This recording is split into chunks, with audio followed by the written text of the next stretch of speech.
Hari ini Bro Amin nak ulas sikit tentang viral beberapa siri video satu kumpulan yang menamakan mereka sebagai Kembara Mil yang Terakhir. Siapa dah ajar kau?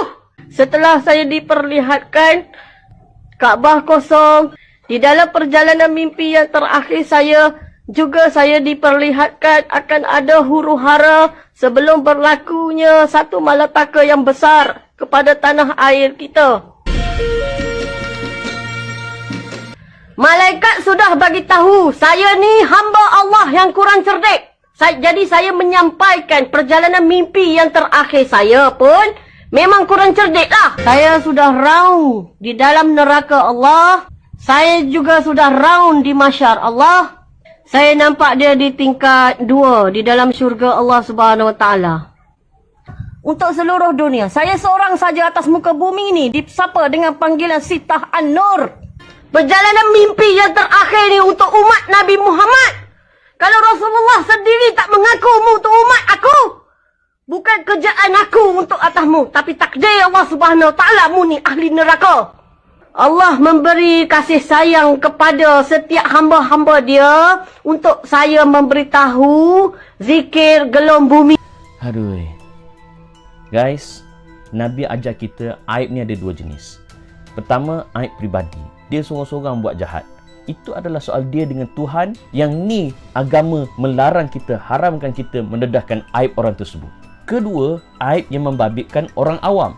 Dia buat statement yang mengelirukan orang lain, bahkan viral, tersebar dan ramai pengikut. Aib ini kita perlu jelaskan, bukan hanya untuk orang itu semata-mata, tetapi untuk orang ramai yang dibimbangi terkeliru dengan perbuatan dan juga kata-kata mereka. 5. Perjalanan mimpi yang terakhir, PMYT. Perjalanan mimpi yang terakhir yang diperintahkan kepada saya melalui mimpi saya. Saya dipaku mimpi pada 1/11 tahun 2019 untuk memberitahu kepada umat Nabi Muhammad walau satu kali. Saya menyampaikan perjalanan mimpi yang terakhir saya. Saya tidak perlu memohon apa-apa sumbangan daripada hamba Allah. Saya hanya diperintahkan hanya menyampaikan perjalanan mimpi sahaja. Saya tidak berjual, beli ataupun mengutip apa-apa dana. Saya hanya menyampaikan seikhlas hati dan semampu saya mengikut kehendak Allah Subhanahu Wa Taala.